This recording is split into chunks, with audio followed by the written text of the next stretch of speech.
साल 2020 उत्तर प्रदेश के शिक्षा विभाग में एक बड़ा भ्रष्टाचार देखने को मिला था। अनामिका शुक्ला के नाम से यूपी के 5 जिलों में कई महिलाएं साइंस टीचर की पूर्णकालिक नौकरी कर रही थीं, वो भी एक साथ। मामला सामने आया, कई अनामिका शुक्ला गिरफ्तार हुई। ट्विस्ट पर ट्विस्ट के बाद पुलिस ने अब एक अनामिका शुक्ला को अरेस्ट किया है। इसका असली नाम कुछ और है, लेकिन बछरावा के विद्यालय में अनामिका बनकर नौकरी करती थी। इस पर पुलिस ने 15,000 का इनाम भी घोषित कर रखा था। इस महिला का असली नाम मंजेश कुमारी उर्फ अंजलि है। मंजेश कन्नौज जनपद के रामपुर बेहटा थाना सौरख की रहने वाली है। युवान एक SMA टाइप 1 बीमारी का शिकार है। इसका इलाज बहुत महंगा है। मैंने अपनी तरफ से डोनेट कर दिया है। आप भी आपसे जो बन पाए डोनेट कीजिए एंड सेव युवान। खबरों के मुताबिक अपनी फरारी के दरमियान मंजेश उर्फ अंजलि लखनऊ के ठाकुरगंज के निजी अस्पताल में नर्स की नौकरी कर रही थी। नौकरी हासिल करने के लिए उसने अपनी डिग्री वगैरह लगाई थी और गिरफ्तारी हुई सीधे अस्पताल से।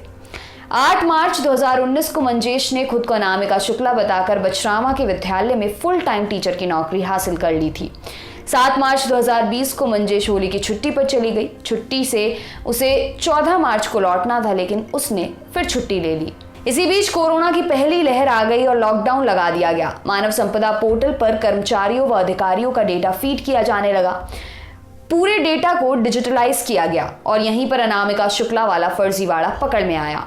बाद में दीक्षा ऐप पर जब विद्यालयवार डेटा फीड किया गया तो सारी तहें खुल गईं। बेसिक शिक्षा अधिकारी के निर्देश पर 20 जून 2020 को फर्जी अनामिका शुक्ला के खिलाफ बछरावा थाने में केस दर्ज कराया गया और तब से तलाश जारी थी। छानबीन में पता चला कि अनामिका शुक्ला के दस्तावेजों के आधार पर प्रदेश के 8 जिलों के कस्तूरबा गांधी आवासीय विद्यालयों में साइंस टीचर की नौकरी की जा रही थी।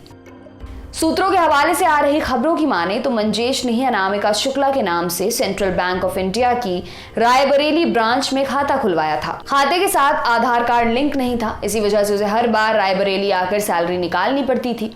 विभाग के बाबू ने कई बार मंजेश को आधार कार्ड लिंक कराने को कहा, लेकिन उसने ऐसा नहीं किया। उसका फर्जीवाड़ा 1 साल तक पकड़ में नहीं आया और वह तनख्वाह लेती रही। जब मामला मीडिया में आया था तो असली अनामिका शुक्ला सामने आई। बेसिक शिक्षा अधिकारी डॉक्टर इंद्रजीत प्रजापति से मिली और अपने दस्तावेज पेश किए और बताया कि वो अब तक बेरोजगार हैं। अमर उजाला से बातचीत में उन्होंने बताया था कि उनकी मेरिट हाई थी। उन्होंने 5 जिलों सुल्तानपुर, जौनपुर, बस्ती, मिर्जापुर, लखनऊ में वर्ष 2017 में कस्तूरबा गांधी आवासीय स्कूल में विज्ञान शिक्षिका के लिए आवेदन किया था। काउंसलिंग का समय आया तो वह उसमें शामिल नहीं हो सकी। उस समय उन्होंने ऑपरेशन के जरिए बेटी को जन्म दिया था और साल 2019 में बेटे का जन्म हुआ। असली अनामिका शुक्ला ने उस समय बताया था कि 2 छोटे बच्चे होने के कारण वे नौकरी करने में असमर्थ थी, इसलिए अभी भी बेरोजगार हैं।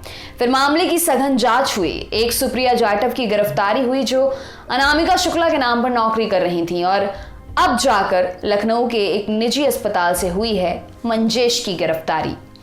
आपके लिए तमाम जानकारी लाए हैं हमारे साथी सिद्धांत। मेरा नाम है दिव्यांशी। देखते रहिए दी लल्लन टॉप। शुक्रिया।